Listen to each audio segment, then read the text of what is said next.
अविद्या, अस्मिता, राग, द्वेष, अविनिवेश, अहमता और ममता, ये अंदर 7 गांठें पड़ी हुई हैं। और जब तक ये 7 गांठें पड़ी रहेगी भगवान दिखते नहीं हैं। और भागवत कथा, एक दिन की कथा से एक ग्रंथि खुलनी चाहिए। बोलिए सच्चिदानंद भगवान की। अंदर भी 7 गांठें और बाहर भी 7 ही गांठें। बाहर की 7 गांठें जहां से सिर ऊपर अलग होता है, ये पहली ग्रंथि है।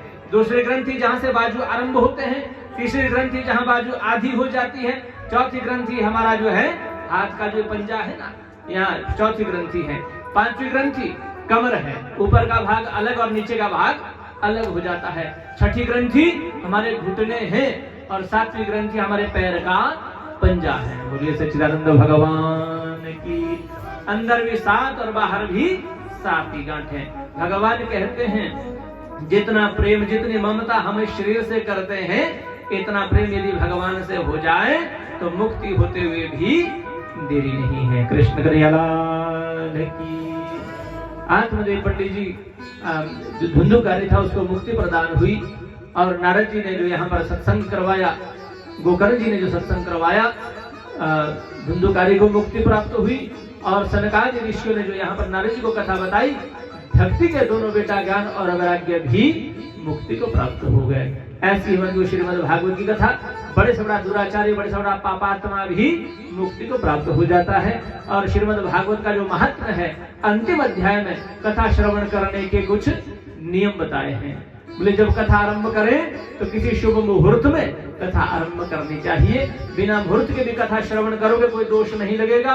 और किसी शुभ मुहूर्त में कथा श्रवण करने का अवसर प्राप्त हो जाए तो फल ज्यादा जरूर मिलेगा। कृष्ण कन्हैयालाल की।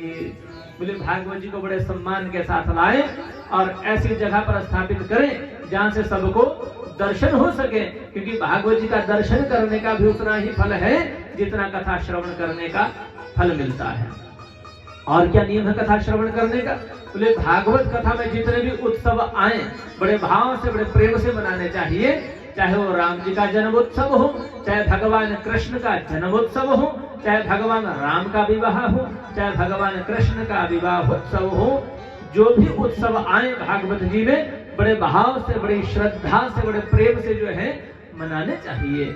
और क्या नियम है कथा श्रवण करने का? बोले भागवत कथा में जो है वर्णम पंच विप्राणाम, 5 ब्राह्मणों का वर्ण करना पड़ता है, क्योंकि सभी देवता भी लालायित रहते हैं कथा श्रवण करने के लिए। तो इसलिए ब्राह्मणों का वर्ण करना पड़ता है, क्योंकि गायत्री जाप करना, द्वादशाक्षर मंत्र जाप करना, विष्णु सहस्रनाम पाठ करना, गीता पाठ करना और भागवत जी के जितने अंग कहे इन अंगों को पूर्ण करने के लिए ब्राह्मणों का वर्ण करना पड़ता है। और हमारी जो विप्र मंडली है, इस परिवार के जो पुरोहित हैं, ये हैं श्री गौरव शर्मा जी, जो कि हमारे शिष्य भी रहे हैं। ये इस यज्ञ का जो है आचार्यत्व कर रहे हैं और इसके साथ साथ इनके साथ उपाचार्य का जो काम है वो श्री राकेश शर्मा जी देख रहे हैं। और इसके साथ साथ श्री कमलेश शर्मा जी हैं, श्री अंकित शर्मा जी हैं, श्री इंद्रदत्त शर्मा जी हैं और मेरे साथ थोड़ा बोल पाठ में सहयोग करने के लिए रोहित शर्मा और पाचक के रूप में सुरेश शर्मा। बोलिए सच्चिदानंद भगवान की। और इसके साथ साथ संगीतज्ञ मंडली का भी वर्णन करना पड़ता है, क्योंकि कथा सुनते हुए नींद आ ही जाती है। कृष्ण कन्हैयालाल की।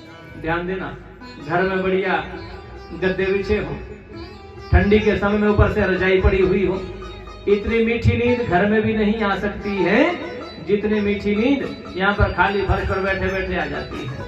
तो इसलिए संगीतज्ञ मंडली का भी वर्णन करना पड़ता है, ताकि कथा सुनते हुए निद्रा देवी प्रसन्न न हो जाए। तो इसके लिए कीर्तन वालों का वर्णन किया जाता है।